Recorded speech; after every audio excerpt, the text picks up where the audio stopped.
I'm not giving you a penny of my retirement money. My husband Sam shouted as soon as he came home and threw his bag at me.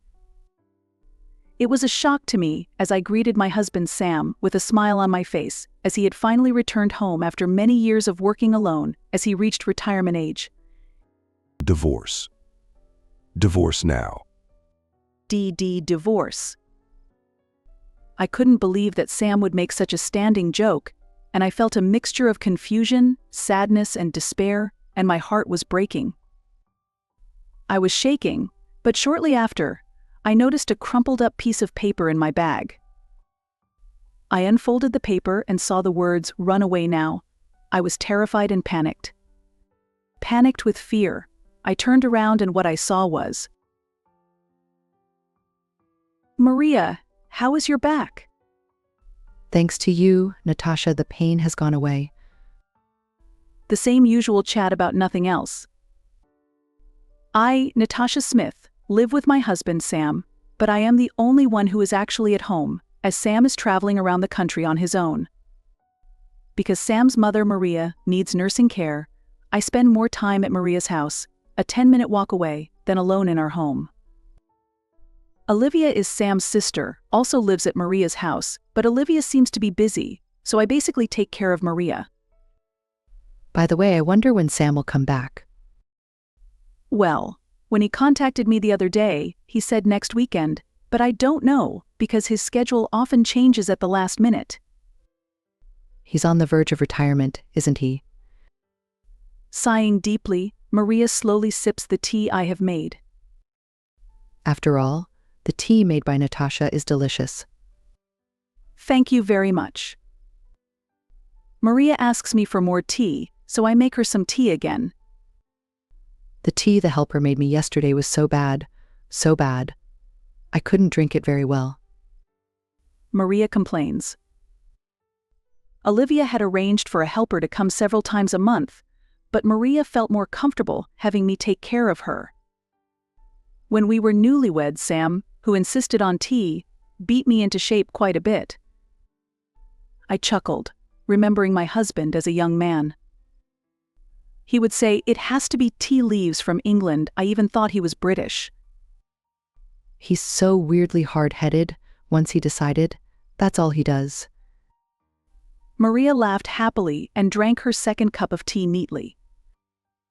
I am troubled when asked if I am satisfied with my current life, but I do not feel bad because Maria has always been grateful to me to the point of overreacting.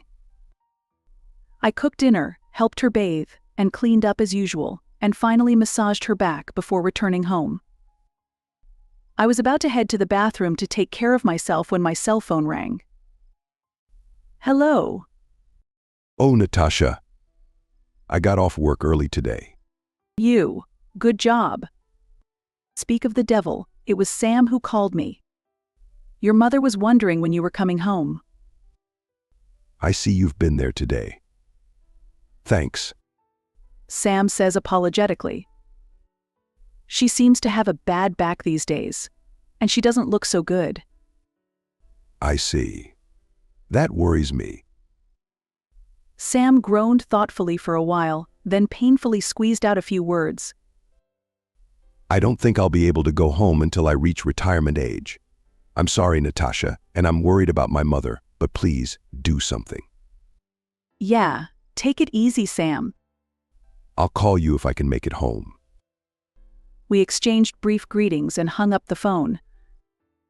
I was a little relieved to hear Sam's voice, and I was ready to get back on the horse tomorrow. A few days later, I went to Maria's house as usual, and unusually, Olivia's car was there. I said to myself, "Oh, my Olivia is here today." Olivia, whom I saw only occasionally, would express her gratitude for taking care of Maria whenever we met, but from my point of view, she was still elusive, and I was still uncomfortable with her. I unconsciously pulled back, and it was about time to use my duplicate key to enter the house, when I heard Olivia's very loud voice. I really feel great. Olivia seemed to be on the phone with someone, giggling vulgarly. You work like a slave just to say thank you. You're a bit too much. Could it be me? Olivia's words made my heart skip a beat and I hid in the bathroom. Slaves should be made to work like slaves. Without seeming to pay any attention to Maria, Olivia seemed to head toward the front door with thudding footsteps. I heard the sound of a car starting as I stepped out of the bathroom, having lost the sound of Olivia's ha laughing voice. Thank God. She must have gone somewhere without noticing me. Relieved, I headed for Maria's room. Maria. But there was no answer from Maria, so I quietly went into her room. Maria was sleeping soundly, despite the fact that Olivia had been putting things up so much. I left the room without making a sound and decided to go home once I was done, even though it was the time she would normally be awake. When I visited Maria's house again a short time later, she was awake, but in a daze, and when I asked her about Olivia, she seemed not to have noticed. Maria was not a blur, her memory was strong, and she followed a regular rhythm of life, so I felt uncomfortable with the nature of her being asleep at midnight. That day I was so curious that I waited for Sam to finish work and decided to call him. Hello? Are you okay now? Yeah, just getting settled in. He seemed a little surprised because Sam always calls me when he does. I was just wondering. I explain a bit about Olivia and how Maria is doing. Well, that's curious. As I said this, Sam hurriedly added a few words as if to hide something. I'm sure my mother is tired and different from usual, and even my sister was just in a bad mood. I doubt that. Oh, you think too much, Natasha. Sam suddenly spoke quickly and hung up the phone early, saying that he had an early day tomorrow. It bothers me even more. I stood there with the phone in my hand for a while, feeling more and more bewildered. 3 months later, Sam was retiring and finally coming home after many years of working alone.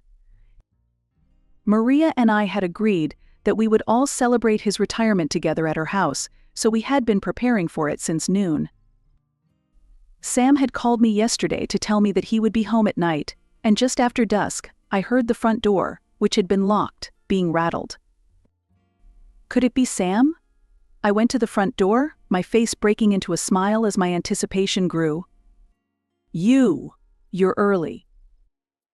I greeted him with a big smile, but to my surprise, Sam threw the bag in his hand at me and shouted louder than I had ever heard him shout.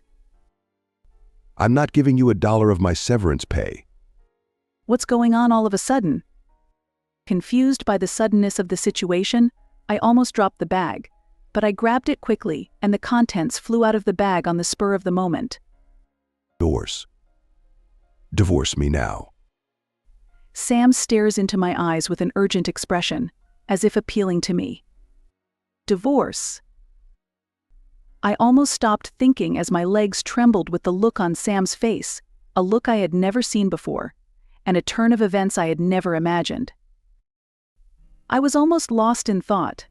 I didn't think Sam would make such a bad joke, and my heart was bursting with a mixture of confusion, sadness, and despair. As if to push me over the edge, Sam came at me with such heat that I thought he was going to spit fire from his mouth. As I was too overcome to move, Olivia appeared from behind Sam. Hey Sam, it's not polite to tell Mrs. Natasha that you're suddenly divorcing her. Sam didn't listen to Olivia's words, it's a divorce. He is just screaming, divorce. You're a total handful, little brother. Ms. Natasha, I'm going to calm you down and see what you have to say. Can you wait? Olivia grabbed Sam by the wrist and pulled him into the study in the back. I followed their backs with my eyes stunned. What do you mean? I looked down, completely unable to make sense of the situation, when I noticed a crumpled piece of paper among the items that had just popped out of my bag. I was curious to know why Sam, with his precious face, would be carrying around a crumpled piece of paper in his bag. I was curious, so I managed to unfold the crumpled piece of paper with a shaky hand. Oh! There, in Sam's scrawled handwriting, was a note that read, "Run away right now." Sam scrawled words on the paper. Where did he say run away? Where did he say I should run to? From who?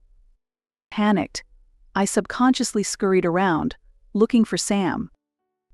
Just as I turned my back, the door to the study opened with a start, and Olivia was about to jump on me. Give them back. They're all mine. Olivia rushed at me with her hair shaking and a devilish look on her face. Run away. Natasha, please. Sam desperately restrained the flailing Olivia from behind and shouted at me. You, nail me. I was so terrified that I was almost tangled up in my own head, and I moved my legs to the doorway. It's not Natasha's fault. Sam and Olivia are arguing loudly.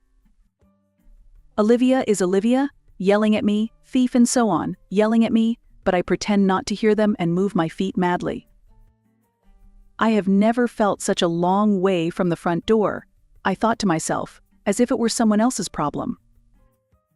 I turned my head one last time, and what caught my eye was Maria looking blankly behind me at the two of them, the raging Olivia and Sam, who were trying to stop them. In the end, Sam never returned to our home after that. The day ended with me mulling things over in my coherent head. The next day, I calmly reflected on yesterday's events. What was that all about? I was desperate, and I said, "Run away now" had returned with a piece of paper with the words "run now" written on it, and I carefully stretched out the wrinkles that had been soggy. I wanted to think it was a dream, but this paper was the immovable proof that it was real. Does this mean I should divorce Sam? I've been working alone for many years and have rarely had a chance to see him in person, and the last time he called me, he was very curt. I had not thought that we would fall into one of those mature divorce scenarios that we see on TV these days, and I was starting to feel even more depressed. I don't feel like doing anything. I abandoned even thinking about it and looked up at the ceiling in a daze. Then, at the perfect moment, I received a call on my cell phone. Hello? Hello, Natasha. Can you come over to my house now? What? Yeah. We'll all be waiting in the living room. The phone was hung up. I hurried to Maria's house, wondering if my bad premonition had been confirmed by Sam's voice so dark that I thought he was a different person. Excuse me. Normally, Maria's house is easy to enter, but today, I felt as if I had entered the entrance to a labyrinth.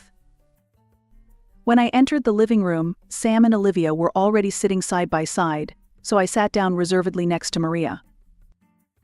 Natasha, I'm sorry I got you involved in our mess. Sam's words came as a surprise to me, as I had been prepared to talk about divorce. That's okay, more importantly. What the hell happened? Sam had a hard but calm expression on her face, while Olivia kept glaring at me with a criminal stare. You. Sam took a deep breath and slowly opened her mouth. Actually, it looks like my sister was trying to steal my severance package. What? Sam's unexpected comment made me look at Olivia, who promptly bristled. Don't talk to me like that. I'm not just asking you to pay back Mom's pension with that retirement money. No, you're wrong, sister. How could that be? I couldn't see the conversation at all, and just looked at their faces alternately. No, it's not my fault. Natasha, you've been coming into our house while I'm gone and stealing your mother's pension, haven't you? What? I would never do such a thing. I hastily deny Olivia's startling statement. I've told you before, Natasha is not the kind of person who would do something like that. Only these innocent-looking women have a dark side. You're being deceived. Olivia said without any apology. Natasha has been taking care of your mother for years, sacrificing her time and devoting herself to her. Sam tried to convince Olivia to speak up, but Olivia ignored Sam's words. And what's more, your mother's pension is actually gone, even the pension that she kept at the altar, isn't it? Olivia said triumphantly, and Sam and I looked at Maria at once. Well, yeah, I couldn't go to the bank, so I put it all away. Puzzled, Maria revealed that she had put the money away. Look, it's definitely Natasha. I'm not even here anyway, and you can at least steal your mother's eyes easily. Maria raised her eyebrows at Olivia, who was rude even to her own mother. You, who don't do any work, and only let Natasha take care of the house, where in the world are you going? Olivia's smile faded from her face, and she began to mumble a few unspoken words. I'm looking for a job. Completely weak-kneed, Olivia seemed to be desperately searching for some excuse. It's no use lying to me. Even the day before yesterday, I got a call from a neighbor asking me if Olivia was okay, even though she was into slingshots. Maria stared at Olivia with strong eyes. What? You're looking at that wrong, aren't you? Olivia is getting restless and shaking her head violently and poorly. Come to think of it, your sister has always been a gambler. I'm sure I've warned you about it a lot since I was at my parents' house. Shut up. I don't deserve to be blamed for just going to a slingshot once or twice. Finally, perhaps unable to take it any longer, Olivia stands up and shakes her fist. I've kept quiet for a long time, but I've lost count of the number of times I've gotten calls about you playing slingshots. Then why didn't you just shut up and let me overlook it? With a screeching sound, Olivia started banging out the desk. Natasha is doing her best to take care of me, and I'm not going to overlook you playing around. It's all your fault. Staring at me with a snarl, Olivia tightened her right fist. I was so impressed by Olivia's impressive power that I could barely keep my mouth from flapping like a pathetic goldfish. As my own daughter, I'm pathetic. Where did I go wrong in raising her? Huh? Don't be silly. Who do you believe, me, the family of this house, or this woman? Olivia is punching the desk with such force that she is about to break it. Of course I'm going to believe the one who gave me a sincere effort. Maria's words, which did not move at all, even when I saw a distraught Olivia, instantly blew away my fears. I thought my sister had her own circumstances, so I came to talk to her, but I was disappointed. I am so sorry, Natasha. What? Are you saying I'm the bad guy? Maria put her hands on Olivia, who still did not give up. By the way, Olivia, you said earlier that you have my pension saved in the altar. How did you know? What? Because you're said. Oh wait, shit. Seemingly unable to come up with even an excuse. I don't remember telling Olivia where I put my pension. You're old. You must have forgotten. Olivia said bitterly, but it was clear from the light of day that this was impossible. And I used to get unusually sleepy when I drank the water Olivia would sometimes pour for me. Maria's remark rang a bell with me, so I told her about the incident we had run into earlier when Olivia had come home. Sleeping pills. Gulping down her anger, Sam turned to Olivia. I knew it. I knew it. I knew there was something wrong with you because you always do nothing about me, but you always fill my water. Maria pointed out, and Olivia was at a loss for words. You're such a cold family. Have you no love for me? Olivia, who should have lost her escape, still refused to back down. I have no sympathy for you, taking people's money, leaving your mother to take care of others, and playing around. After stating it crisply, Maria continued to speak. You should be thankful that I didn't tell the police that you stole my pension and used it. That's how I'm going to get out of your hair. Hearing this, Olivia snarled like an animal and sat down in her chair without effort. I have to admit. Olivia hung her head and began to blurt out a few words. How she had never married or worked, how she had taken advantage of Maria and enjoyed her freedom. She talked about how she had hit the jackpot at a pachinko game, and how she had gone in every day hoping to hit it again, and about her favorite host. I honestly enjoyed taking care of the house. Natasha seemed happy to do it, and I didn't have to do it. It turns out that I was, after all, the slave or whatever she was talking about on the phone earlier. But I kept losing money at Slingshot. I didn't have any money, and I knew that my mother didn't like banks, so I would sneak her sleeping pills and scavenge for money. The three of them looked at each other as Naoko spoke so selfishly. I don't want to work like this. I want to live a free life, living off parents. Olivia, I have spoiled you too much up to now. Maria held her head in her hands as if to say, "It's my fault." In the end, after a discussion, Olivia moved out of her parents' house, and my husband and I moved in with her. Natasha, I am so sorry about all this. The move was completed quickly, and Maria bowed deeply to me at the right moment when she had settled down. I'll go into an institution if you don't bother me anymore. Maria says bitterly with an expression of mixed feelings of loneliness and guilt. Oh no, please don't apologize. My parents have already passed away, and I think of you, mother-in-law, as if she were my own mother. Natasha. So I am looking forward to living with your mother-in-law. Please let me continue to take care of her. Thank you. Thank you so much. Maria was delighted, with big tears streaming from both her eyes. Sam is also shedding tears next to her. Actually, I still have some more things I want to try. Natasha, will you and Sam help me too? Maria changed from her earlier tears and asked with a mischievous smile, as if she were a child begging for help. Of course. Oh, with pleasure. The three of them laughed and began talking about what Maria wanted to do. Over the next few years, Sam's retirement money was used to fulfill Maria's wishes one by one. They spent the next few years fulfilling Maria's wishes with Sam's retirement money, going on trips, trying their hand at ceramics, and taking good pictures of themselves as young people.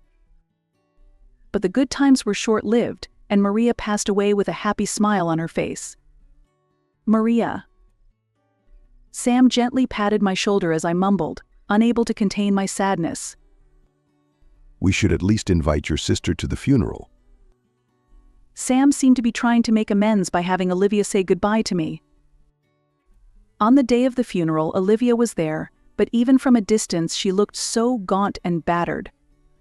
Olivia, she's turned into such a mess. Rumor in the neighborhood is that she still gambles and goes to hostels, even though she's in debt. She's lost all her fancy dress. Not at all. It's my mother's will, so it can't be helped, but I have to give you the remainder of my mother's estate. Sam had a dumbfounded look on his face as he said, "I'm sure it will disappear to pay off the debt." You're right, your mother is very kind. Besides, she left us most of your estate in your will. My mother thought of Natasha like a real daughter, and she will gratefully accept it. Thank you, Mom. We stared at the tombstone, then I gingerly raised my face. I thought I saw Maria's face smiling peacefully against the blue sky. Did you enjoy this story? Please subscribe to our channel. See you in the next video.